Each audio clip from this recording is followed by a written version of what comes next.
नमस्कार, DD news पर आप दो टूक देख रहे हैं। मैं हूं अशोक श्रीवास्तव। आज दूसरे चरण के मतदान का दिन था। आज देश में दूसरे चरण की पोलिंग हुई। कई जगह पर एक बार फिर से उत्साह देखने को मिला, लेकिन कुछ सीटों पर आज भी पोलिंग का जो रुझान था, पोलिंग जिस तरह से हुई, वो अपने आप में थोड़ा सा चिंता जरूर पैदा करती है। इसलिए क्योंकि मतदान को लेकर के बहुत जगह पर लोगों के बीच उत्साह देखने को नहीं मिला। लेकिन एक तरफ चुनाव हुआ, मतदान हुआ, मतदान के नतीजे क्या आएंगे उसके लिए हमें इंतजार करना पड़ेगा। वो तो हम प्रतीक्षा करेंगे नतीजे क्या होते हैं। लेकिन बड़ी बात यह है कि बीते 24 घंटे में, या यूं कहें कि आज एक ही दिन में कांग्रेस को और विपक्ष को दो बड़े झटके लगे हैं। दो बड़े झटके एक साथ लगे हैं। पहला बड़ा झटका ईवीएम को लेकर लगा। पूरा विपक्ष लगातार ये प्रचार कर रहा था, लगातार ये नैरेटिव बना रहा था कि नरेंद्र मोदी दरअसल ईवीएम की मदद से जीतते हैं। राहुल गांधी ने एक बार नहीं, कई बार दोहराया कि फिक्स मैच है, ईवीएम नहीं हो तो जो है वो मोदी जीत नहीं सकते। इस तरह से लगातार कांग्रेस और कांग्रेस के इकोसिस्टम ने यह माहौल बनाया कि यह लड़ाई ईवीएम से नहीं होनी चाहिए, बैलेट पेपर से एक बार फिर चुनाव होने चाहिए। लेकिन आज सुप्रीम कोर्ट ने साफ साफ कह दिया कि चुनाव तो ईवीएम से ही होगा और बैलेट पत्रों की वापसी नहीं होगी। इसको लेकर कई और याचिकाएं लगाई गई थी, और जो याचिकाएं लगाई गई थी उनमें यह भी कहा गया था कि जो वीवीपैट पर्ची आती है उन तमाम पर्चियों का मिलान हो, तमाम पर्चियों की काउंटिंग हो। यह भी एक पिटीशन लगाई गई थी, लेकिन कोर्ट ने आज इसको भी रिजेक्ट कर दिया। इतनी राहत कोर्ट ने जरूर दी। उन्होंने कहा कि 45 दिन तक जो वीवीपैट और ईवीएम मशीनें हैं उनको जो है सुरक्षित रखा जाएगा, और अगर आपको किसी भी उम्मीदवार को कोई आपत्ति है तो वो जा करके 45 दिन में वो अपनी याचिका लगा सकता है और उसको फिर से उसकी काउंटिंग के लिए वो कह सकता है। इतनी राहत जरूर मिली है, लेकिन इसके अलावा विपक्ष को कोई राहत नहीं मिली। तो ईवीएम को लेकर के जो एक फुग्गा फुला रखा था विपक्ष ने, वो आज फट गया, पूरी तरह से फट गया। एक तो झटका ये लगा, दूसरा बड़ा झटका और लगा। और दूसरा बड़ा झटका क्या था? दूसरा बड़ा झटका विपक्ष को यह लगा कि लगातार जो मुस्लिम आरक्षण को लेकर, आपको याद है कि राजस्थान में प्रधानमंत्री नरेंद्र मोदी ने जोरदार प्रहार किया था विपक्ष पर, और यह कहा था कि कांग्रेस की मंशा यह है कि देश के संसाधनों पर पहला हक मुसलमानों का होना चाहिए। और कांग्रेस के घोषणा पत्र में इस तरह की बिटवीन लाइंस जो हैं वो साफ तौर पर यह है कि कांग्रेस ये चाहती है कि ओबीसी और दलितों का आरक्षण का हिस्सा काटकर मुसलमानों को दे दिया जाए। जब इस मसले पर डिबेट शुरू हुई तो कांग्रेस और कांग्रेस के इकोसिस्टम ने इसका विरोध किया और कहा कि प्रधानमंत्री नरेंद्र मोदी आधी अधूरी बात कर रहे हैं।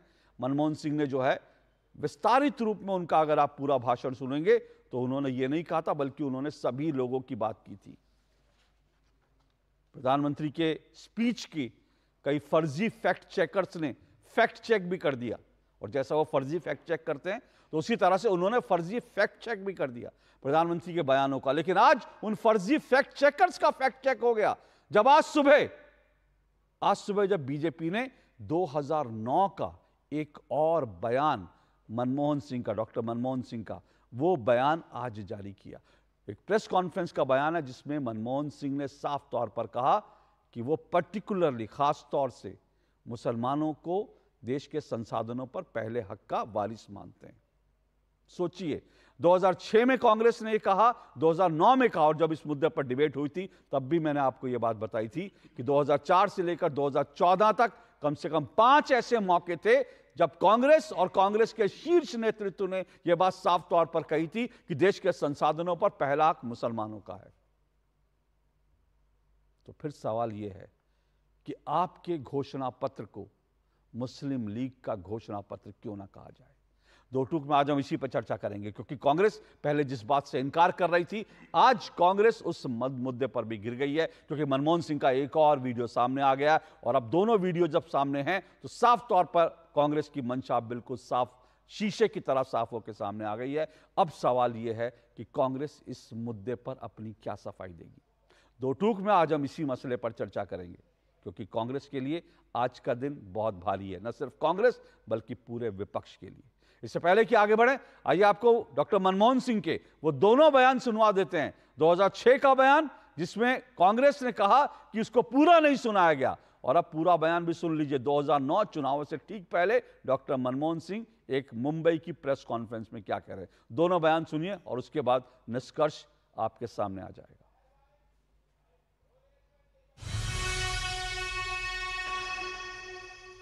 We need to be revitalized.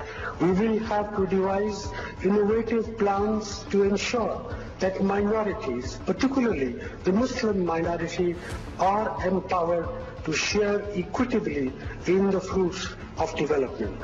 They must have the first claim on our resources. I said minorities, particularly the Muslim minorities, if they are poor, they have prior claims on the resources of the nation. I used the word all for all minorities, and I added for mayor, particularly Muslim minorities, if they are poor, they have a prior right on the resources of the country. I stand by that.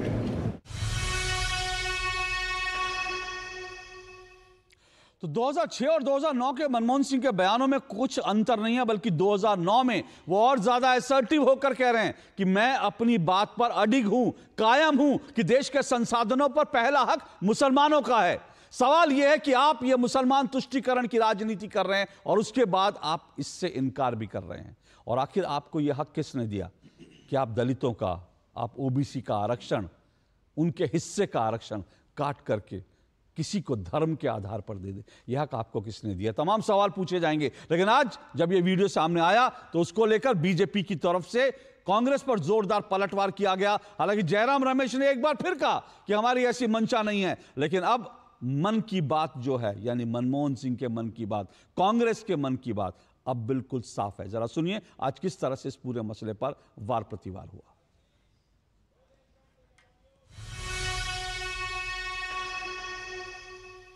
हमारे संविधान में आबादी के आधार पर ही आरक्षण का प्रावधान किया गया है। तो ये तो बीजेपी का एजेंडा है, हमारा कोई हिडन एजेंडा नहीं है। हमारा एजेंडा हमारे न्याय पत्र में है, लिखा है, जिसको बिल्कुल बदनाम करने में प्रधानमंत्री लगे हुए हैं, और वो बिल्कुल गलती से भी सच नहीं बोल सकते। मनमोहन सिंह ने मुंबई में प्रेस कॉन्फ्रेंस के दौरान एक प्रश्न के जवाब देते हुए फिर अपने बयान को सही ठहराया और कहा कि माइनॉरिटीज का, खासकर मुस्लिमों को प्रायोरिटी मिलनी चाहिए और उनको संसाधनों, देश के संसाधनों पर पहला हक होना चाहिए। सच्चर कमेटी की रिपोर्ट के माध्यम से गलत बयानी की गई और मुसलमानों की हालत दलितों से भी खराब है, ये कहा गया। मतलब यह है कि कांग्रेस पहले से ही आधार बना रही थी कि येन केन प्रकारेण मुस्लिम को एससी, अनुसूचित जाति घोषित कर मुसलमानों को एससी आरक्षण की वैधता दिला दी जाए। कांग्रेस की एससी, एसटी और ओबीसी के अधिकारों पर डाका डालने की यह आदत बहुत पुरानी है। इन्होंने यहां तक झूठ फैलाया कि अभी डॉक्टर मनमोहन जी ने ऐसा कहा ही नहीं था कि देश के संसाधनों पर पहला हक मुसलमानों का है।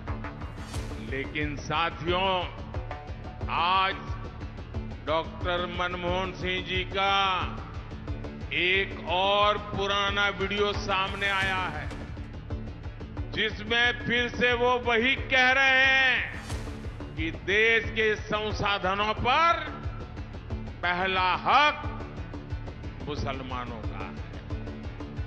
और ये वीडियो सामने आने के बाद कांग्रेस और उसका इकोसिस्टम, जो आए दिन मोदी को गालियां देता था, आज उनको जैसे सांप सूंघ गया है, सांप सूंघ गया है।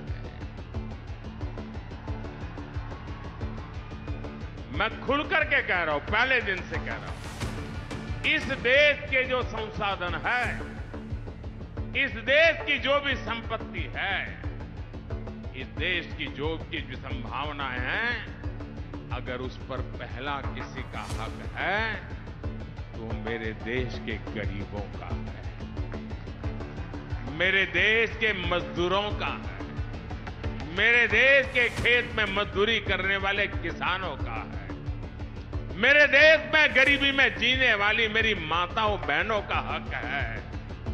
किसी भी धर्म के क्यों न हो, लेकिन अगर वो गरीब है तो पहला हक उस गरीब का है। ये मोदी की सोच है।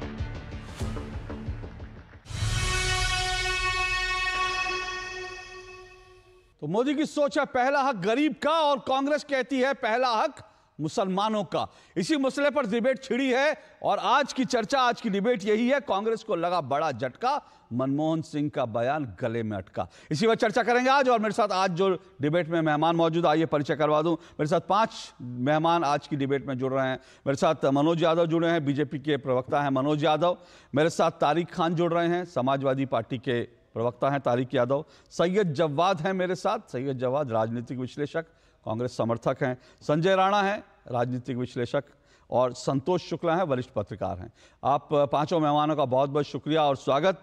सैयद जवाद, आप ही के साथ डिबेट शुरू करता हूं। पिछली बार भी आप ही के साथ डिबेट शुरू हुई थी इस मसले पर, और उसके बाद तो बहुत कुछ तर्क कुतर्क हुए थे, लेकिन आज तो शीशे की तरह साफ हो गया। तो मनमोहन सिंह का बयान अटक गया गले में कांग्रेस के, क्या कहेंगे आप? बहुत बहुत शुक्रिया अशोक भाई। स्क्रीन दिख नहीं रही है मुझको, अच्छा, साफ नहीं नजर आ रहा, तो दिख नहीं रहा है क्या है। लेकिन बहरहाल अपनी बात शुरू करता हूं कि अभी गनीमत है सब्र मेरा, अभी लबालब भरा नहीं। अभी गनीमत है सब्र मेरा, अभी लबालब भरा नहीं हूं। वो मुझको मुर्दा समझ रहा है, उससे कह दो कि मैं मरा नहीं। देखिए, डॉक्टर मनमोहन सिंह के बारे में आपको बता दूं, जो डॉक्टर मनमोहन सिंह ने इस देश के लिए 10 साल प्रधानमंत्री रहते काम करे हैं, अभी तक जितने भी प्राइम मिनिस्टर आए सबने काम करे, उसमें मैं अटल बिहारी वाजपेयी जी को भी इंक्लूड करता हूं। लेकिन अगर माननीय प्रधानमंत्री जी मोदी जी का और मनमोहन सिंह का कंपैरिजन करा जाए तो जमीन आसमान का फर्क है।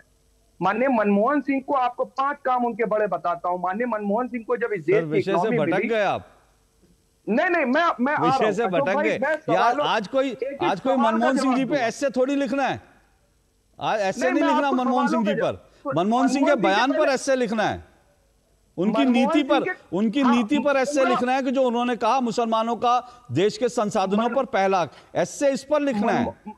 हाँ, मैं बता दे रहा हूं, मनमोहन सिंह जी को जब इकोनॉमी मिली इस देश की तो $0.8 ट्रिलियन की इकोनॉमी थी। फिर सर आप फिर 10 साल के कार्यकाल के अंदर मनमोहन सिंह $2 ट्रिलियन की इकोनॉमी लेकर के आए। फिजिकल डेफिसिट के अंदर जब मनमोहन सिंह आए तो 8.5 के आसपास था, 1 साल के अंदर 5.8 लेकर के आए, घरेलू उत्पाद और तमाम चीजों में लेकर के। मनरेगा जैसी स्कीम लेकर के आए, आधार कार्ड लेकर के आए, जिसका सबसे ज्यादा विरोध सैयद जवाद प्रधानमंत्री मोदी जी कर रहे थे। सैयद जवाद, मुझे 1 मिनट रुकिए सर, रुकिए सर, रुकिए सैयद जवाद, रुकिए सैयद जवाद, रुकिए 1 मिनट सैयद जवाद। मुझे मालूम है, मुझे लगता है 1 मिनट सैयद जवाद, मुझे लगता है मुझे ब्रेक लेकर अपने गेस्ट कोऑर्डिनेटर से पूछना पड़ेगा कि उसने आपको विषय जो है ठीक से ब्रीफ किया था नहीं किया था। मैं तीसरी बार दोहरा रहा हूं, और ये बड़ी बात नहीं है, सुनिए मेरी बात सैयद जवाद। मैं जानता हूं इस मसले पर किसी भी इंडिया अलायंस के प्रवक्ता के लिए कुछ भी, आप तो यहाँ स्टूडियो में थे पिछली बार, और पिछली बार कांग्रेस के प्रवक्ता यहां पर जो है वो कहानियां सुना रहे थे कि एक चिड़िया थी, एक बंदर था, और आज आप जो है ऐसे सुना रहे हैं। तो मैं समझ रहा हूं इस मसले पर जो है आप लोगों के सामने सफाई देना, लेकिन मेरा सवाल फिर सुनिए, सैयद जवाद सवाल फिर सुनिए, बड़े शांति से सवाल मेरा फिर सुनिए। मैं कह रहा हूं 2 पॉलिसी हैं, आप भूल जाइए ना मनमोहन सिंह कितने अच्छे प्राइम मिनिस्टर थे या मोदी जी कितने खराब प्राइम मिनिस्टर है, वो बात आपकी अपनी जगह है, वो किसी और दिन चर्चा कर लेंगे, विस्तार से चर्चा करेंगे। अभी जब चुनाव नतीजे आएंगे 4 तारीख को, तो 4 तारीख से पहले भी हम एक लंबी चर्चा करेंगे, कौन प्रधानमंत्री कैसा, सब करेंगे बड़े विस्तार से। आज मोटे तौर पर सवाल ये है, मैंने पिछली बार भी अपनी डिबेट में कहा था, ये मैंने पिछली बार भी फैक्ट चेक करके कहा था कि 2004 से लेकर 2014 तक कांग्रेस के शीर्ष नेतृत्व ने कम से कम 5 बार ये कहा था कि देश के संसाधनों पर पहला हक मुसलमानों का है। अभी जो है प्रधानमंत्री नरेंद्र मोदी ने कहा कि मेरी पॉलिसी ये है, देश के संसाधनों पर पहला हक गरीब का है, वो किसी भी धर्म का हो सकता है। ये सवाल आज इन दोनों पॉलिसी को लेकर हो रही है। क्या मनमोहन सिंह की या कांग्रेस की वो नीति कि भाई देश के संसाधनों पर पहला हक मुसलमानों का है, क्या वो सही है? अशोक भाई बिल्कुल साफ स्पष्ट जवाब दे रहा हूं आपको। क्या इस देश का मुसलमान इस देश का नहीं है? बिल्कुल क्या इस देश का मुसलमान गरीब नहीं है? बिल्कुल है। तो इस देश का मुसलमान गरीब नहीं, बिल्कुल है। अगर इस देश के मुसलमानों की हालत दलितों से भी खराब है, ये कहां से आप लाए? ये कहां से आप लाए? क्या कह रहे हैं? मुझे सुनिए, मैं आप जो बात कह रहे हैं ना, आपकी बात सुनिए, मैं आपकी बात को आगे बढ़ा रहा हूं। इस देश में मुसलमान गरीब है, इस देश में ब्राह्मण गरीब है, इस देश में बनिया गरीब है, इस देश में ईसाई गरीब है, इस देश में जो है बड़े सारे तबके के लोग गरीब हैं। और गरीबी कोई धर्म का देखकर नहीं आती कि भाई यहां मुसलमान का घर है तो मैं यहां नहीं जाऊंगी, यहां पर ठाकुर का घर है तो नहीं जाऊंगी। गरीबी हर किसी में है। और मैं एक बात और आपको याद दिला दूं, सैयद जवाद और सारे पैनलिस्ट को याद दिला रहा हूं, 2019 में इसीलिए जो है मोदी सरकार ने एक पॉलिसी लाई थी कि देश के गरीबों को 10% आरक्षण दिया जाए। और वो गरीबों के लिए था, और वो सब वर्ग के लिए था, सब धर्मों के लिए था कि जो गरीब है उनके लिए लाए। और तब आरजेडी झुंझुना लेकर पहुंची थी कि नहीं ये गड़बड़ है, ये क्यों दिया जा रहा है। आरजेडी के नेता झुंझुना लेकर पहुंचे थे कि ये सब कुछ नहीं होगा। तो मतलब अगर आप गरीबों को आरक्षण दो तो झुंझुना, और मुसलमानों को आरक्षण दो तो उनकी गरीबी से बाहर निकालने का जो है बड़ा गोल्डन आइडिया। ये डबल स्टैंडर्ड नहीं तो क्या है? अशोक भाई हो गया आपका। मुझे फिर कह रहा हूं स्क्रीन नहीं आ रही है जिस तरीके से आना चाहिए थी।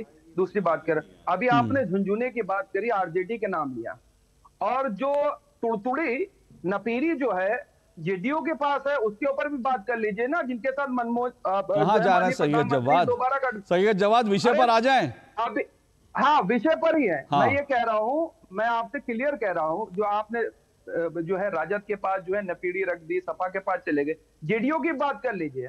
अभी जब जातीय सर्वे कराया गया तो 75% तक आरक्षण की तायीद जो है वो नीतीश कुमार साहब कर रहे थे। एक बार नीतीश कुमार साहब से पूछ लेते कि माननीय प्रधानमंत्री जी के दिए हुए वक्तव्य से वो सहमत हैं या असहमत हैं। अब तो एनडीए का अलायंस है ना, जातीय जनगणना का विरोध कौन कर रहे थे? सैयद जवाद, मैं थोड़ा सा आगे बढ़ जाता हूं।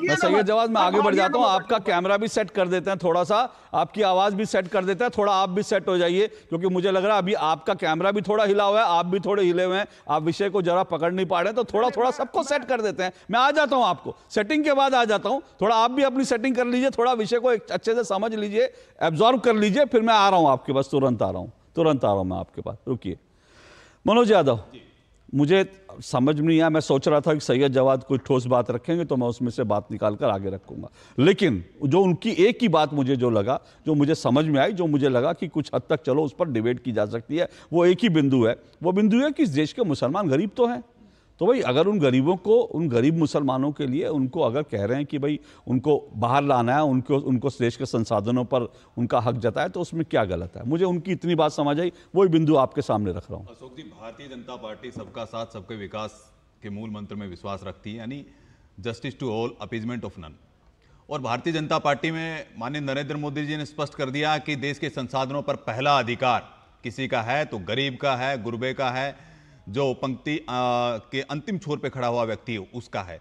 इसमें धर्म, जाति, पंथ, लिंग, इसमें किसी तरह का विभेद नहीं किया गया है। लेकिन मैं पूछता हूं, तू इधर उधर की बात ना कर, ये बता कि काफिला क्यों लूटा। मैं पूछता हूं कि 2006 में नेशनल डेवलपमेंट काउंसिल के अंदर मनमोहन सिंह जी ने जिस तरह से कहा कि देश के संसाधनों पर पहला अधिकार मुसलमानों का है, 2009 में उन्होंने इंटरव्यू में कहा, जब उनसे प्रेस कॉन्फ्रेंस में सवाल पूछा तो उन्होंने कहा कि हां मैं उस बात पे कायम हूं। और उसके बाद राहुल गांधी जी ने कहा कि ये जो कांग्रेस पार्टी है मुसलमानों की पार्टी है। अशोक जी, ये तो ओबीसी और एसटी के तो हमेशा विरोधी रहे। एएमयू और जामिया मिलिया के अंदर एससी, एसटी और ओबीसी का आरक्षण खत्म करके 50% आरक्षण किसको देने का काम किया? मुसलमानों को देने का काम किया। और मैं बता रहा हूं, यह मंडल आयोग की रिपोर्ट है, और क्या है, चैप्टर नंबर 12 पैराग्राफ नंबर 18 साफ साफ लिखा हुआ है कि गैर हिंदू धर्म अपनाने वाले सभी अछूत ही शामिल होंगे इसके अंदर। लेकिन इन्होंने क्या किया?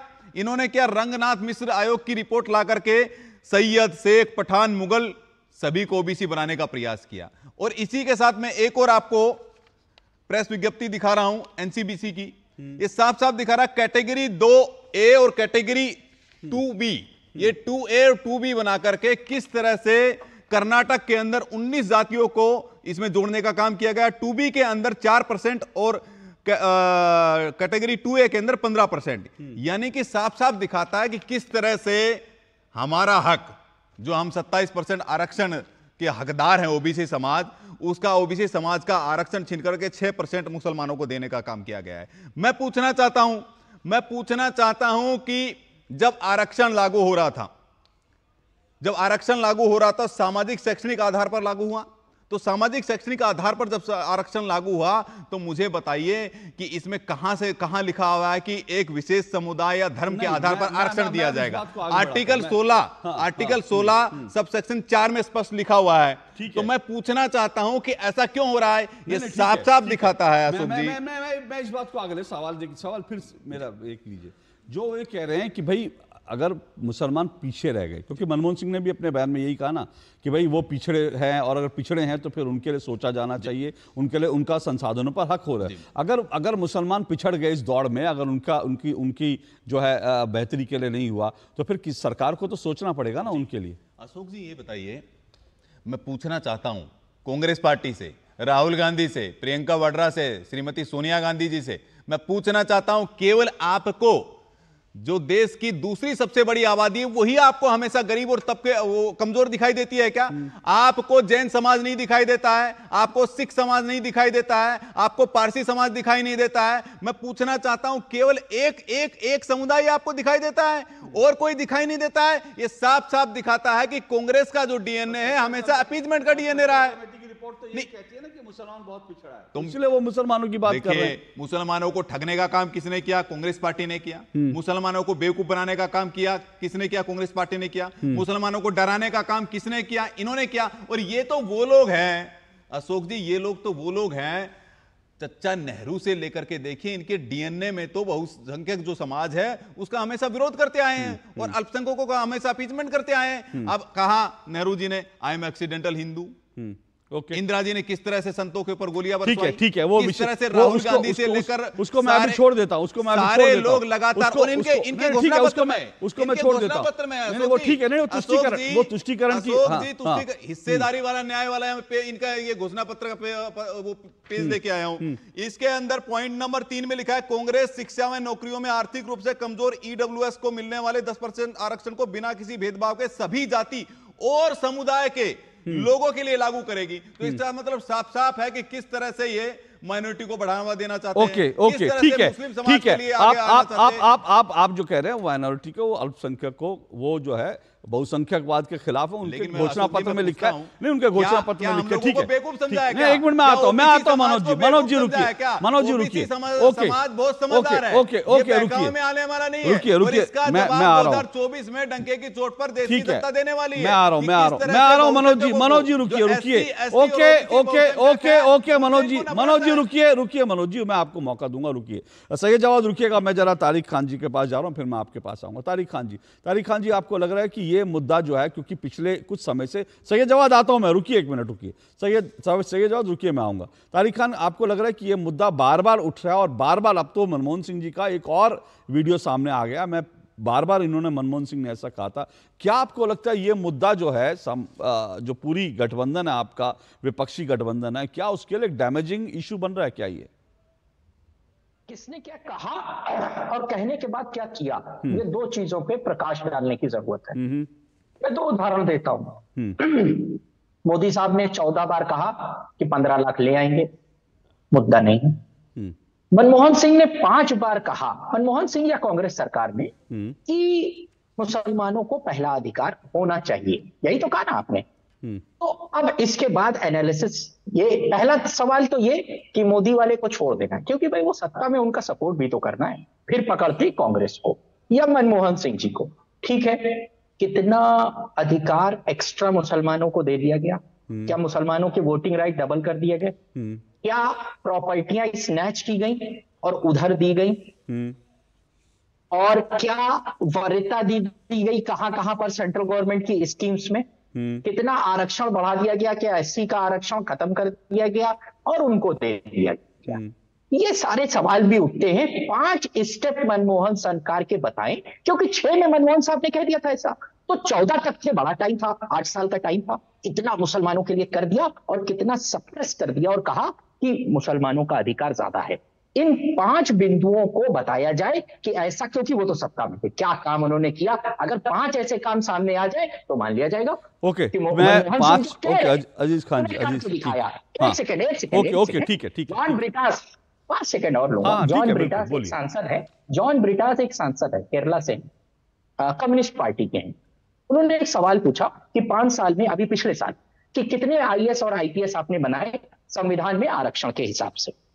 27% बनाना चाहिए सिविल सर्विसेज को, बनाया आपने 15%। 15% एससी को बनाना चाहिए, 7% बनाया। एसटी को 7.5 बनाना चाहिए, 3.8% बना। इसलिए मैं क्या कहता हूं ना, सुबह लोग नाश्ते में चाय ब्रेड, हम लोग ये सब खाते हैं, बीजेपी के लोग आरक्षण खाते हैं।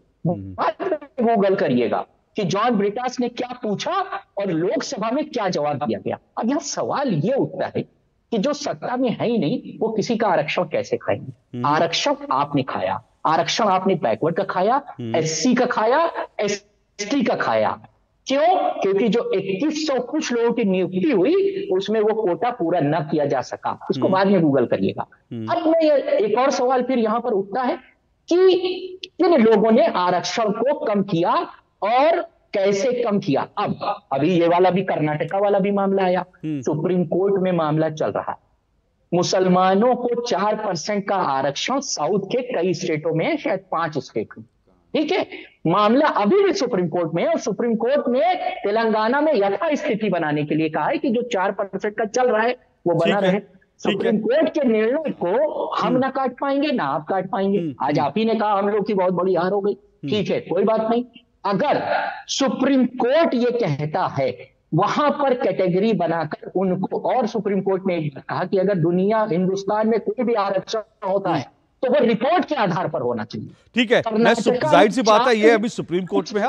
अभी एक मिनट रुकिए सर। आपने कहा जाहिर सी बात है सुप्रीम कोर्ट में, अभी बहुत सारी चीजें इस पर जो है स्पष्ट होंगी सुप्रीम कोर्ट से। ईवीएम पर तो स्पष्ट हो ही गया है। मुझे लगता है कि हालांकि बड़ी बात यह है कि जब सुप्रीम कोर्ट कह भी देगा तो आप कितना आप उसको मानोगे मैं नहीं जानता, क्योंकि ईवीएम को लेकर सुप्रीम कोर्ट ने साफ तौर पर कहा, लेकिन उसके बावजूद भी अखिलेश यादव ने कहा है हमारी लड़ाई जारी रहेगी। बताओ ये लड़ाई किससे है? पता नहीं सुप्रीम कोर्ट से लड़ाई है कि ये लड़ाई ईवीएम से लड़ाई है, ये किससे लड़ाई है, लेकिन सुप्रीम कोर्ट के फैसले के बाद अखिलेश जी ने कहा है कि हमारी लड़ाई जारी रहेगी। तो उससे तो लगता है कि सुप्रीम कोर्ट का फैसला आने के बाद भी आप लोग किसी चीज पे थम जाएंगे। ये बात मुझे लगता नहीं कि आप लोग उस पर तब भी मानेंगे। लेकिन एक बात जो आपने कही, आपका सवाल मैं आगे बढ़ाऊंगा, लेकिन उससे पहले एक चीज जोड़ दूंगा मैं। आपने कहा कि 5 चीजें गिनाएं, मेरे पास 5 चीजें नहीं है डिबेट पे। मैं तो ये तो जवाब जो है मेरे बाकी पैनलिस्ट सजेस्ट, लेकिन एक चीज तो मेरे दिमाग में बार बार आती है, क्योंकि देखिए 2006 में कहा कि मुसलमानों का संसाधनों पर पहला, आप बिल्कुल ठीक बात है, उन्होंने कहा, कितना किया मुझे नहीं मालूम। 2009 में ठीक चुनाव से पहले उन्होंने कहा संसाधनों पर पहला हक मुसलमानों का, लेकिन सवाल उठता किया क्या? 2014 में करके दिखाया। 2014 के चुनाव से पहले दिल्ली की अभी आप संपत्तियों की बात कर रहे थे, कौन सी संपत्ति दे दी? देश की राजधानी दिल्ली में 123 संपत्तियां वक्फ बोर्ड के नाम कर दी। तो जो कहा था मनमोहन सिंह ने, ऐसा ही नहीं कि सिर्फ कहा उन्होंने संसाधनों पर, उन्होंने देश की राजधानी दिल्ली की प्राइम लैंड 123 संपत्तियां चुनाव आचार संहिता लगने से कुछ घंटे पहले धकाधक, जैसे राहुल गांधी आज खटाखट कहते हैं ना, कुछ घंटे में खटाखट सारी संपत्तियां जो है वक्फ बोर्ड के नाम हो गई। तो ये उन्होंने करके दिखाया सर। इसलिए आज सवाल उठ रहा है कि अब जब आप कह रहे सत्ता में आएंगे तो सर्वे कराएंगे और उसके बाद संपत्ति बांट देंगे, तो फिर खटाखट वक्फ बोर्ड के नाम कितनी संपत्तियां जाएंगी, बाकी लोगों के नाम कितनी संपत्तियां जाएंगी, ये आशंका आज उठती है। मैं इस सवाल, लेकिन मेरे पास एक ही उदाहरण था अभी। मैं हाँ रुकिए, मैं सही जवाब आऊंगा, मेरे साथ बाकी मेहमान भी है, मैं आऊंगा संजय राणा आपके पास आऊंगा ये जवाब लेने। एक मिनट रुकिए सर, मेरे पास में आपने मुझे 10 सेकंड का, मैंने आपको 1-1.5 मिनट बोलने दिया। अब मुझे ब्रेक ले रहा हूं, ब्रेक के बाद बाकी मेहमानों के पास जाऊंगा, फिर आऊंगा आपके पास इस छोटे से ब्रेक के बाद। जी, जीरा से प्यास बुझाए, डाइजेशन के लिए मस्त, शरीर में नमक पानी का बैलेंस बनाए।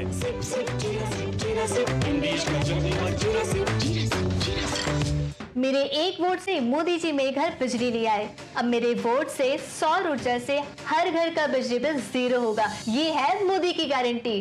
और मेरी गारंटी, कमल का बटन दबाएं, भाजपा को जिताएं। Delivery boy has picked your order. हमें पता है भूख लगी है। 30 मिनट का मैसेज नोटिफिकेशन आया था ना? मैसेज के सारे थोड़ी बैठ सकते हैं। कल आपने कुछ शेयर्स बेचे थे ना? हाँ। तो चेक किया? मैसेज आया तो था। सिर्फ मैसेज काफी नहीं है, आप शेयर मार्केट में कोई भी ट्रांजैक्शन करते हैं ना, तो स्टॉक एक्सचेंज से आए एसएमएस या ईमेल को अपने डीमैट अकाउंट और बैंक स्टेटमेंट के साथ भी टैली कीजिए। बेटा भूख में ना दिमाग बंद हो जाता है। समझ कर इन्वेस्ट कर। बहाना नंबर 11, नींद पूरी करने का डे। बहाना नंबर 28, ट्रिप पर जाने का day. 39, binge watch all seasons. 65, घर की सफाई का डे। एक वोट ना डालने से क्या होगा? और सबसे बड़ा बहाना, isn't it a holiday today? Holiday? 101 बहाने हैं वोट ना डालने के, पर इस चुनाव के पर्व में एक ही रीजन काफी है वोट डालने का, वो है हमारी रिस्पॉन्सिबिलिटी, देश और हमारे फ्यूचर के लिए।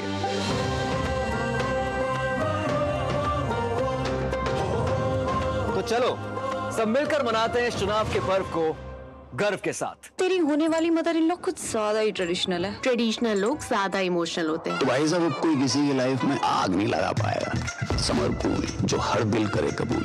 ये मार्केट का तो क्या है, कभी ऊपर कभी नीचे। मैं तो अपने पैसे ऐसे दूर ही रखता हूँ। तो तू म्यूचुअल फंड्स में इन्वेस्ट करना। और म्यूचुअल फंड्स यहाँ पर इन्वेस्ट करेंगे। ऐसे भी म्यूचुअल फंड्स हैं जो तेरी तरह मार्केट से दूर रहते हैं। ये कौन सा म्यूचुअल फंड्स है? Fixed income mutual funds. ये selective interest bearing company bonds, government bonds और मनी मार्केट में इन्वेस्ट करते हैं।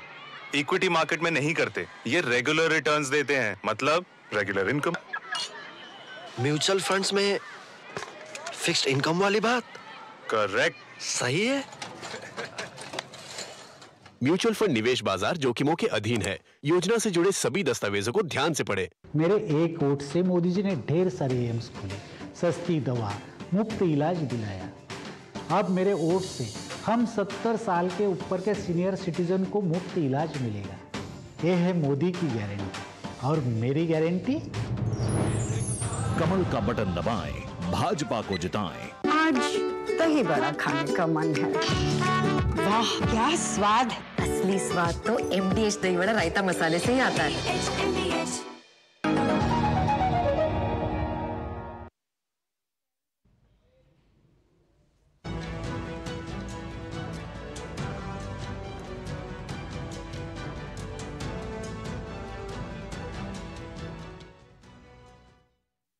देश के संसाधनों पर पहला हक किसका, ये डिबेट जो है वो आगे बढ़ रही है, क्योंकि मनमोहन सिंह का एक और बयान, एक और उनका मुसलमानों का पहला हक है देश के संसाधनों पर, एक और बयान को बीजेपी ने आज निकाल करके ट्वीट कर दिया, जिसके बाद ये डिबेट लगातार आगे बढ़ रही है और लगातार कांग्रेस पर इस पर हमलावर है। प्रधानमंत्री नरेंद्र मोदी लगातार इस पर हमलावर हैं। एक मिनट रुकिएगा, मैं आऊँगा। सैयद जवाद मेरे साथ 5 मेहमान हैं। मनोज यादव जुड़े हुए हैं बीजेपी से, तारिक खान है समाजवादी पार्टी के प्रवक्ता, सैयद जवाद हैं राजनीतिक विश्लेषक कांग्रेस समर्थक, संजय राणा है राजनीतिक विश्लेषक और संतोष शुक्ला हैं वरिष्ठ पत्रकार हैं।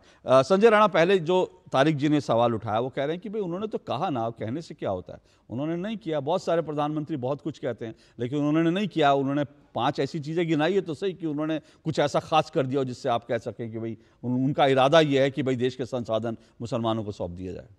गुड इवनिंग अशोक जी, गुड इवनिंग देखिए ऐसा है कि तारिक भाई बड़ा ध्यानपूर्वक सुन रहा था। मैं बहुत कुछ बोलना चाहिए, इन्होंने 5 प्रश्न बोल दिए तो कुछ एग्जाम्पल मुझे याद आ रहे हैं। मैं सोच रहा हूँ तारिक भाई का ज्ञान उजागर कर दूँ। देखिए वक्फ बोर्ड 1964 में किसके लिए बनाया गया था? हमारे लिए तो कतई नहीं बनाया गया था, ये मुसलमानों के लिए बनाया गया था। पर्सनल लॉ बोर्ड किसके लिए बनाया गया था? ये मुसलमानों के लिए बनाया गया था।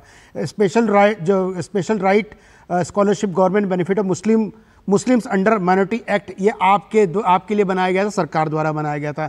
92 में आपका लीगल वे कर दिया था, इसमें वर्शिप एक्ट इसको बोलते हैं, वो आपके लिए बनाया गया था। अब जो 1995 वक्फ बोर्ड एक्ट था वो आपके लिए बनाया गया था, वो मेरे लिए नहीं बनाया गया था। देखिए ऐसा है कि कांग्रेस का, मैंने 4-5 एग्जाम्पल दे दिए, कांग्रेस का चाल चरित्र चेहरा बता देता हूँ। कांग्रेस हमेशा दलित और ओबीसी और हिंदू विरोधी रही है। आप देखिए, मैं शुरू से बता रहा हूँ, आर्टिकल आप उठा के देख लीजिए, 25, 28 और 30, इसमें ही इन्होंने पहली बार घपला कर दिया। देखिए लीगल कन्वर्जन को आर्टिकल 25 में कर दिया। उसके बाद ये बोलते हैं कि आर्टिकल 20 में मुस्लिम अपना रिलीजन बढ़ा सकते हैं, वो कर सकते हैं, हिंदू नहीं कर सकता है। देखिए HRC एक्ट 51 ला दिया जिसमें हिंदुओं को सरप्लस कर दिया, हिंदू डिवोर्स एक्ट ला दिया, स्पेशल मैरिज एक्ट 1954 ला दिया। तो हिंदू विरोधी रहा, ये हिंदू विरोधी। अब मैं ओबीसी विरोधी बताता हूं कैसे रहा है भाई।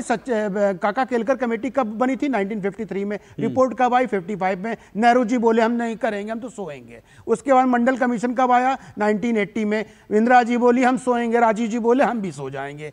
6 सितंबर 2090 को राजीव गांधी का स्टेटमेंट उठा के कोई देख ले, इस मंडल कमीशन के बारे में क्या बोला था मुझे बताने की जरूरत नहीं है। 7 दिसंबर 1990 को वीपी सिंह ने लागू किया था। यह है चाल चरित्र चेहरा ये कांग्रेसियों का। ये बताइए कि अगर अब इतने ओबीसी हितैषी हो तो भैया इतने साल 40-55 साल आप राज किए, डायरेक्ट और इनडायरेक्ट 60 साल राज किए, आपने इसको लागू क्यों नहीं किया? देखिए आप चर्चा कर रहे थे कि मनमोहन सिंह के बयान, अरे सच्चर कमेटी का जो रिपोर्ट था, सच्चर कमेटी की रिपोर्ट क्या 2004-06 में आई थी? नहीं, 78 में भी ऐसी कमेटी बनी थी मुसलमानों के लिए। रंगनाथन कमेटी स्पेशल मनमोहन सिंह ने बनवाई थी कि देखने के लिए कि मुसलमानों का सोशल इकोनॉमिक स्टेटस क्या। ये बताइए, ओनली फॉर मुसलमान क्यों? Why not for Dalit? Why not for Christians? Why not for Sikh और कम्युनिटी जो हमारे हिंदू हैं, गरीब हैं, तबके के एसटी के वर्ग है, उनको क्यों नहीं? आदिवासी क्यों नहीं? इनके लिए ही क्यों बनाई गई थी? इस सुनियोजित तरीके से किया गया काम था जिसके अंतर्गत ही काम कर रहे थे। और इनका अगर एजेंडा सक्सेसफुल हो जाता तो हर वर्ग, भूल जाइए ओबीसी, हिंदू भी नहीं रहता, यहाँ पे सिख भी नहीं रहता, क्रिश्चियन भी नहीं रहता, सिर्फ इसमें इस्लामीकरण हो जाता। ओके, सही जवाब रिस्पॉन्ड कीजिए। साथ साथ मैं चाहूंगा कि देखिए दोनों पॉलिसी पर गंभीरता से मैं फिर कह रहा हूं कि ये एक वर्ग को लेकर कोई सरकार आगे बढ़ने के लिए इतना स्पेशल जोर दे, वो थोड़ा सा अजीब बात लगती है ना। जब आप एक सेकुलर कंट्री कहते हैं, जब आप कहते हैं कि सब डेमोक्रेसी है, सबके लिए बराबर है, तो बार बार एक वर्ग को लेकर आप कहना कि हम जो है संसाधनों पर पहला, ये चीज थोड़ा खलती है ना। इसके लिए तर्क क्या दिया जा सकते हैं?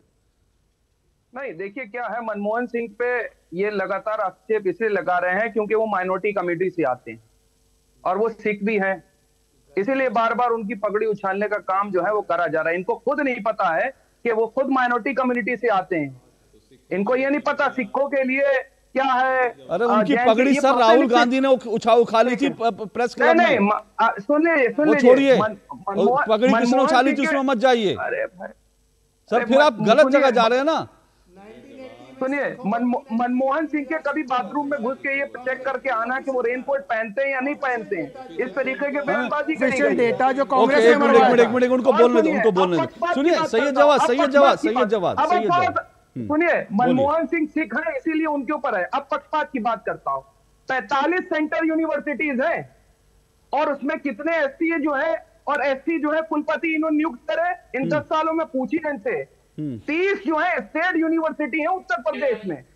73-74% से कौन सी कास्ट के लोग हैं और एससी एसटी ओबीसी कितने हैं पता कर लिए। 3 से 4 पदों के ऊपर एससी एसटी, बाकी कौन से लोग हैं पता कर लीजिए। जो प्रोफेसर की नियुक्ति हुई है स्टेट यूनिवर्सिटी में और सेंट्रल यूनिवर्सिटी में, कितने एससी एसटी नियुक्त किए गए, कितने ओबीसी नियुक्त करे गए? अभी देखिए मनोज यादव यहाँ बैठे हुए हैं, पूछिए, ये भी अप्लाई कर रहे होंगे, इनका नहीं हुआ होगा लेकिन बहुत से लोगों का हो गया होगा। पूछिए जाकर के चिंता यूनिवर्सिटी में। ओके, बताइए मनोज यादव बोलिए, अब तो आप ही के ऊपर सीधा आरोप है। मैं आपको बता रहा हूँ 45 सेंटर यूनिवर्सिटीज है और उत्तर प्रदेश में 3 स्टेट यूनिवर्सिटी है। 75% एक ही कास्ट के लोगों को जो है कुलपति बनाया गया है, 75%। ओके, मनोज यादव रिस्पॉन्ड कीजिए। ठीक है, ये आपने सवाल उठाया, आपका वैलिड सवाल, मैं मनोज यादव से रिस्पॉन्ड करेंगे। है कि इन्होंने कहा कि मनमोहन सिंह जी ने क्या किया, मनमोहन सिंह जी ने नहीं, वो बताइए आप लोगों ने जो उसकी बात। मैं अपनी बात बता रहा हूँ, माननीय नरेंद्र मोदी जी ने, इन्होंने तो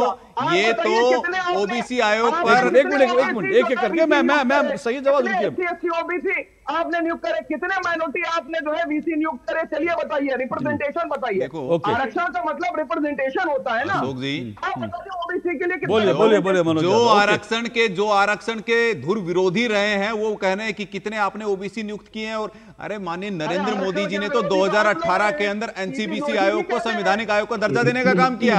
आप तो कुंडली मार करके बैठे हुए थे और ईडब्ल्यूएस कोटा देने का काम किया, यानी 10% सामान्य वर्ग को कोटा देने का काम किया। और केंद्र सरकार में सबसे ज्यादा मंत्री अभी तक है ओबीसी समाज के, और एससी एसटी और ओबीसी समाज को मिलाकर के कम से कम 60% हमारे केंद्रीय मंत्री है, और लगातार किसी का आरक्षण नहीं छीना गया, और हमारे आरक्षण को क्यों छीनने का काम किया जा रहा है? ये बड़ी बड़ी बातें मत कीजिए, ये बताइए तो इधर उधर की बात ना कर, ये बता कि हमारा आरक्षण क्यों छीना जा रहा है? ओबीसी समाज का जो संविधान सम्मत आरक्षण है 27%, उसमें किस तरह से सेंस लगा देंगे? आपने कहा मनमोहन सिंह जी ने नहीं किया, अरे रंगनाथ मिश्रा आयोग की कमेटी की ये रिपोर्ट लागू हो गई ना कर्नाटक में, लेकिन मैं कहता हूं ये कर्नाटक मॉडल चलने वाला नहीं है। तो ये जवाब कान खोल करके सुन लो, ये कर्नाटक मॉडल नहीं चलेगा, ये देश सरिया कानून से नहीं चलने वाला है, ये संविधान से चलने वाला है। अशोक जी सुनिए, एक एक करके प्लीज, एक एक करके सैयद जवाद रुक जाइए प्लीज, सैयद जवाद रुक जाइए, इस तरह से मत कीजिए सैयद जवाद, आपने सवाल सैयद जवाद ऐसे मत करिए सैयद जवाद शोर मचाने से नहीं, सैयद जवाद प्लीज मेरा आपसे रिक्वेस्ट है, लगातार शोर मत मचाइए। जब आपने सवाल पूछा वो जवाब जब रिस्पॉन्ड कर रहे हैं फिर आपको मौका दे दूंगा।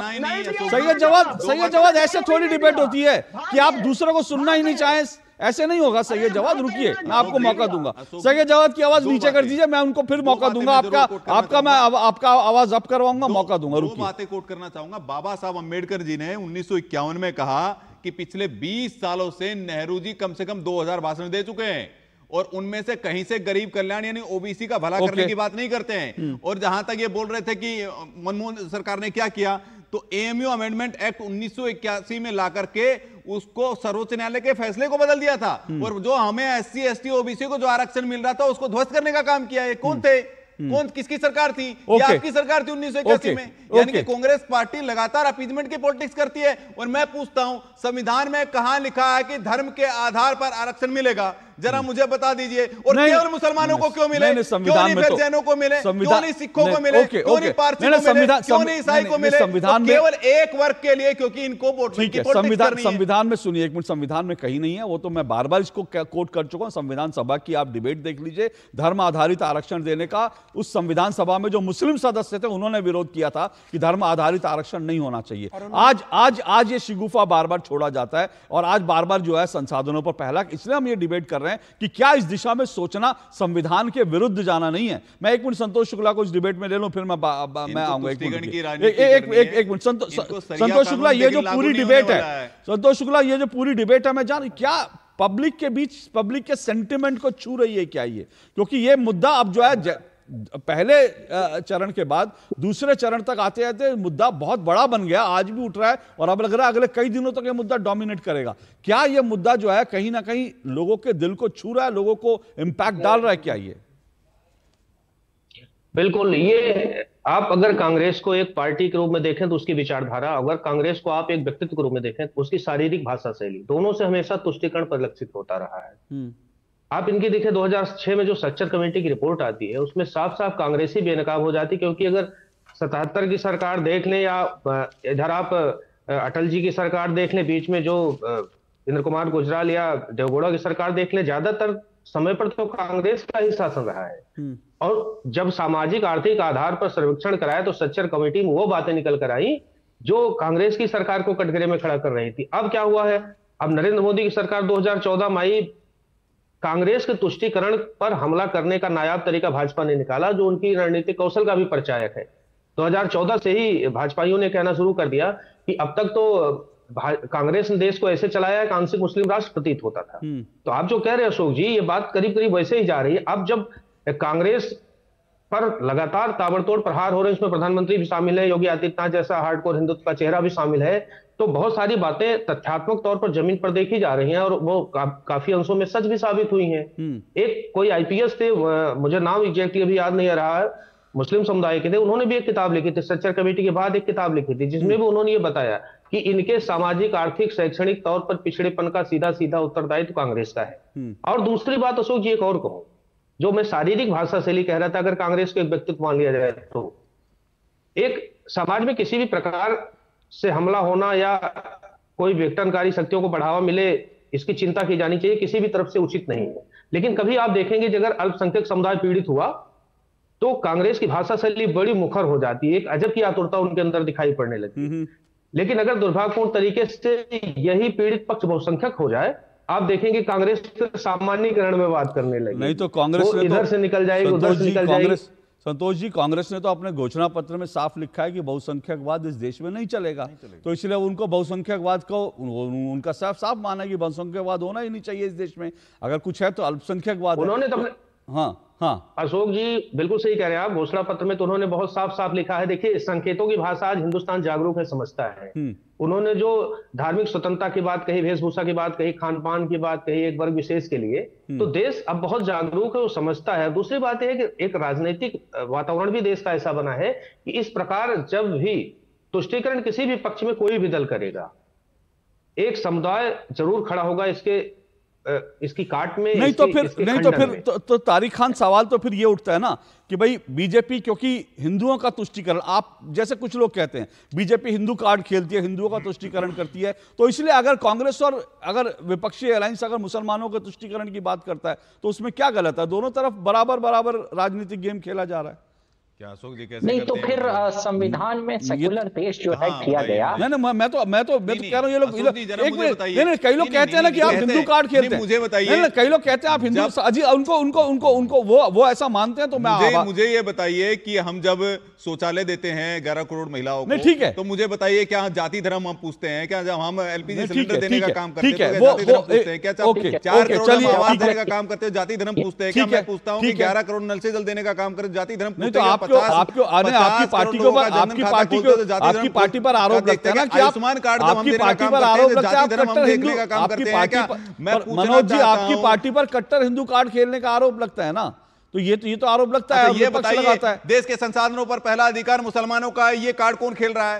देश के ये मुसलमानों की पार्टी है, ये कौन बोलता है? तो ये कौन बोल रहा है? बहुसंख्यकवाद से हमें आपत्ति है, हम अल्पसंख्यकों के लिए विशेष प्रावधान करने वाले हैं। तारिक खान को रिस्पॉन्ड करने दीजिए। एससी एसटी का जो ओके मनोज जी, तारिक जी को रिस्पॉन्ड करने, ओके तारिक जी को रिस्पॉन्ड, ओके सीधे मुस्लिम मनोज जी तारिक जी को रिस्पॉन्ड करने, मनोज जी प्लीज, अरे मनोज जी तारिक जी को रिस्पॉन्ड करने दीजिए। ओके तारिक जी को रिस्पॉन्ड कर लीजिए। फैक्ट सही होने चाहिए। कर्नाटका में जो रिजर्वेशन किया गया वो चिन्नप्पा रेड्डी कमीशन के रिपोर्ट के हिसाब से किया गया। दैट वाज कॉन्स्टिट्यूटेड इन 1988। वो रंगनाथन कमेटी की रुकिए, बोलने दीजिए फिर मैं रिस्पॉन्ड करने का मौका। एक मिनट।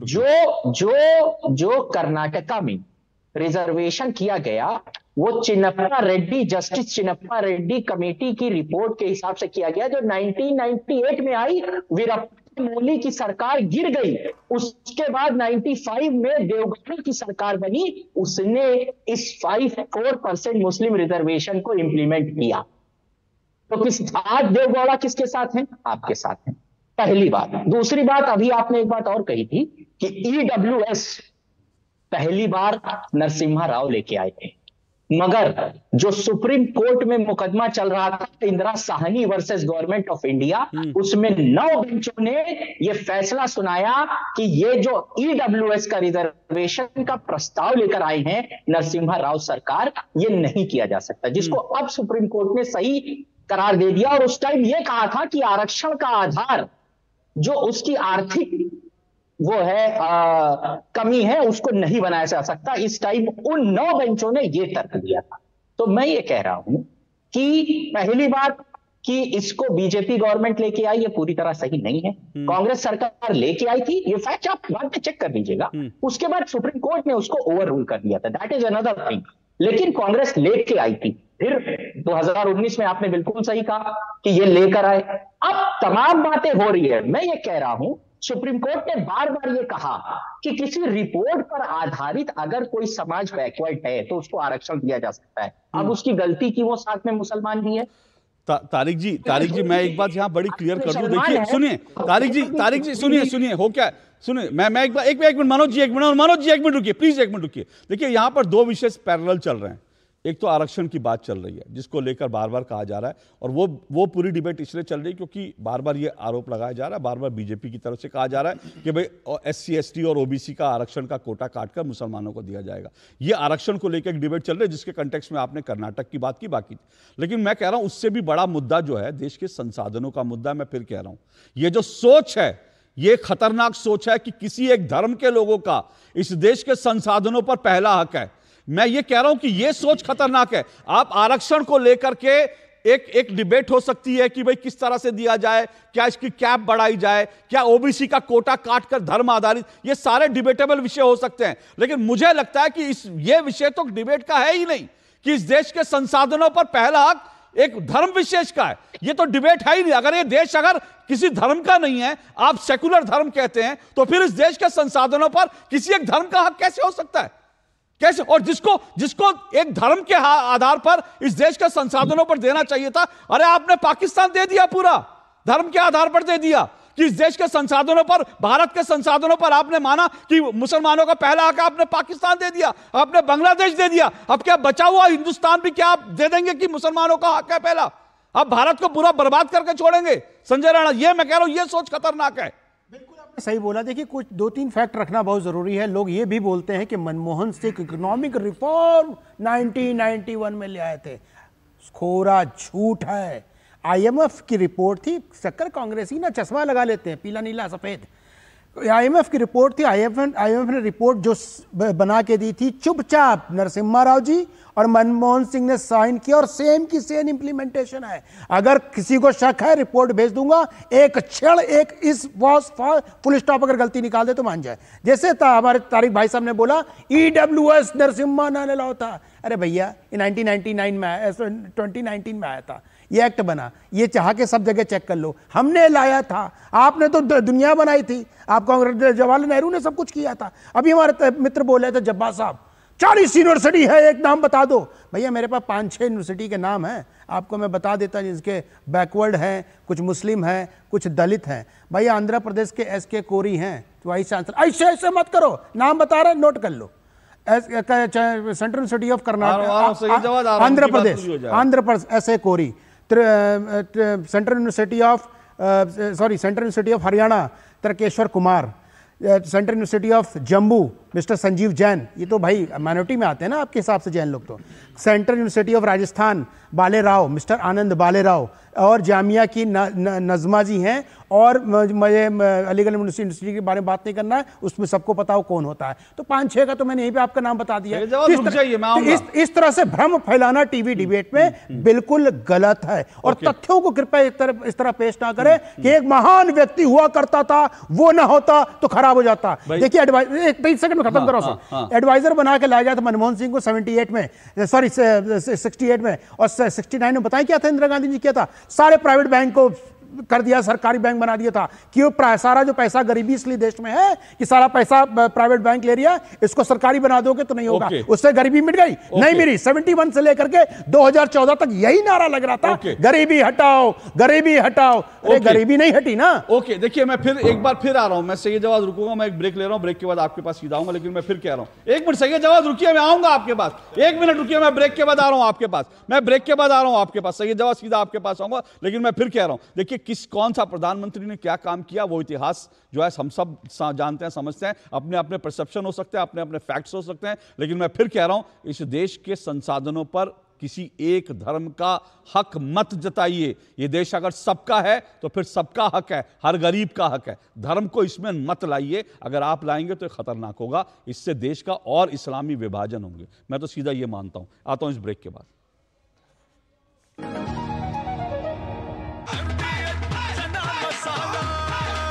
अब छोलिया हो या लोबिया, सफेद चने या काले चने, सब कुछ मजेदार बने। मेरे 1 वोट से घर में मुफ्त राशन आया, अब मेरे वोट से और 5 साल तक मिलेगा। ये है मोदी की गारंटी और मेरी गारंटी। कमल का बटन दबाएं, भाजपा को जिताएं। तुम्हें पता है इन्वेस्टर्स के लिए कि इन्वेस्टर प्रोटेक्शन फंड होता है IPF, लेकिन अगर तुम्हारा ट्रेड एक्सचेंज पर एग्जीक्यूट नहीं हुआ या फिर कोई गारंटीड रिटर्न्स वाली स्कीम है तो ये IPF आपकी मदद नहीं कर सकता है। और अगर आपका ब्रोकर ही डिफॉल्टर बन जाए तो फिर IPF आपको कॉम्पेंसेशन दिला सकता है। कहां से सीखा? NSE की साइट पर। सोचकर समझकर इन्वेस्ट कर। आपकी सुरक्षा है हमारे लिए बहुमूल्य, इसलिए जब भी लें LPG सिलेंडर जरूर कराएं प्री डिलीवरी जांच। आपकी सुरक्षा को और बेहतर सुनिश्चित करने के लिए हर घर में हो रही है रसोई गैस उपकरणों की सुरक्षा जांच। अगर सुरक्षा होस खराब हो तो तुरंत बदलवाएं।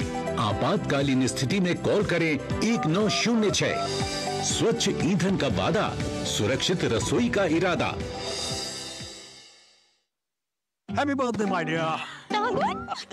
अरे ये क्या एप्सिलॉन? मेरी नई स्कूटी के लिए। ओए बनो सयानी, नहीं तो पैसों पे फिर जाएगा पानी। मतलब? सुनो, ऑनलाइन लर्निंग एप्स को जांच परख कर आरबीआई अधिकृत बैंक एनबीएफसी से ही आप लोन लीजिए। अनधिकृत एप्स या अनजान लोगों से निजी जानकारी शेयर करना यानी धोखा। दादू बन गई सियानी। गिफ्ट नहीं खोलेंगे? आरबीआई कहता है इनसे सुनिए, जानकार बनिए, सतर्क रहिए। मेरे एक वोट से मोदी जी मेरे घर बिजली ले आए। अब मेरे वोट से सौर ऊर्जा से हर घर का बिजली बिल 0 होगा। ये है मोदी की गारंटी। और मेरी गारंटी? कमल का बटन दबाएं, भाजपा को जिताएं। आधे बाउल दही में 4 चम्मच MDH चटनी पुदीना मसाला डाला, स्टर करो, पुदीना चटनी तैयार। MDH चटनी पुदीना मसाला।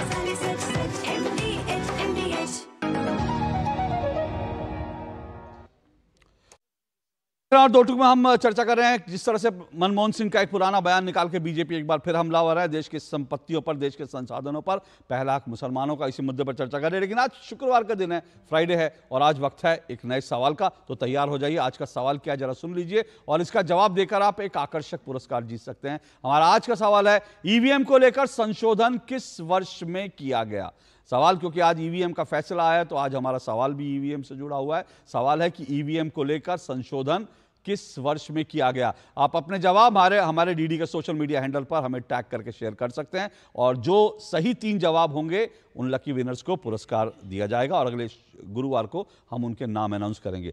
जल्दी से सही जवाब अपनी बात करिए। मैं फिर कह रहा हूं कि मूल विषय पर एक बार फिर आएं। संसाधनों पर किसी एक धर्म विशेष का हक नहीं हो सकता, ना होना चाहिए। इसमें कोई आपत्ति है?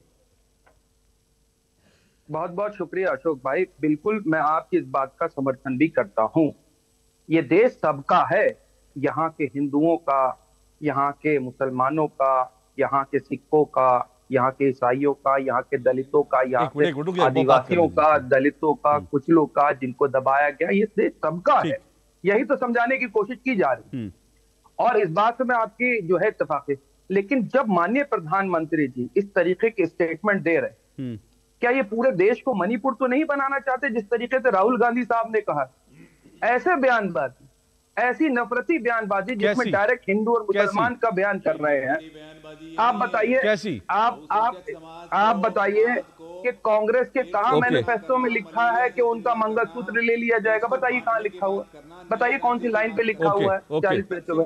आप बताइए, सुनिए। और दूसरी सबसे बड़ी बात कह रहा हूँ, आप सुनिए, एक मिनट रुकिए मनोज जी, एक मिनट सिर्फ सुनिए। मेरा टाइम एक मिनट 30 सेकंड सुनिए। सही जवाब, मैं ओवरशूट कर रहा हूं, मुझे 30 सेकंड में एक नफरती बयान बताइए, मैं तुरंत इसका रिस्पॉन्ड लूंगा। सिर्फ 30 सेकंड में प्लीज, मेरे पास समय नहीं है, जल्दी से। मैं बता देता हूँ। हाँ, शमशान और कब्रिस्तान वाला, ओके, कपड़ों से पहनाने पहचाने मनोज यादव रिस्पॉन्ड काटने की बात कर रहा है। Okay Manoj Yadav respond. इमरान मसूद जैसे लोगों को जब मोदी जी की बोटी काटने की कामना करते हैं उनको आप कांग्रेस पार्टी में ले लेते हैं। ऐसी कामना करना, कब्र खोदने की कामना करना, ओके जाके सूचना। सर मनोज जी प्लीज रुकिए, सुनिए मेरे पास, सुनिए सही जवाब।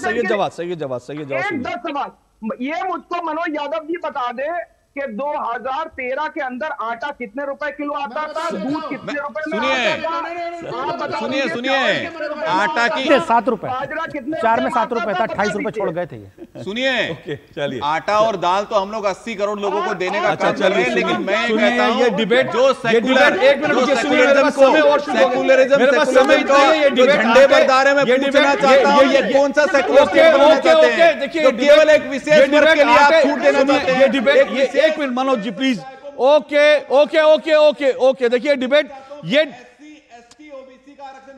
ओके चलिए ओके चलिए, बहुत शुक्रिया सभी मेहमानों का। आज की डिबेट आटे चावल पर नहीं थी, आटे दाल पर नहीं थी, आज की डिबेट देश के संसाधनों पर थी और मैं फिर कह रहा हूं कि इस पर डिबेट जारी रहेगी क्योंकि ये मुद्दा दिन पर दिन बड़ा हो रहा है। लेकिन अंत में सिर्फ एक बात कहूंगा, इस चुनाव में अगर नफरती बयान है उस पर हम जरूर डिबेट करेंगे। सैयद जवाद, आपने दोबारा पुराने बयान उठाए थे, मैं कह रहा हूं इस चुनाव में जो नफरती बयान अगर किसी के हैं तो उस पर हम दोबारा डिबेट करेंगे और इस मुद्दे पर भी हम जरूर डिबेट करेंगे, क्योंकि फिर कह रहा हूं देश के संसाधनों पर किसी एक समुदाय का, किसी एक धर्म का हक नहीं हो सकता। देश सबका है तो देश के संसाधन भी सबके हैं, और सबसे पहला हक अगर किसी का है तो देश के गरीब का है, चाहे वो गरीब किसी भी जाति का हो, किसी भी समुदाय का हो। आज के लिए इतने, आपसे फिर मुलाकात होगी, फिलहाल इजाजत दीजिए, नमस्कार।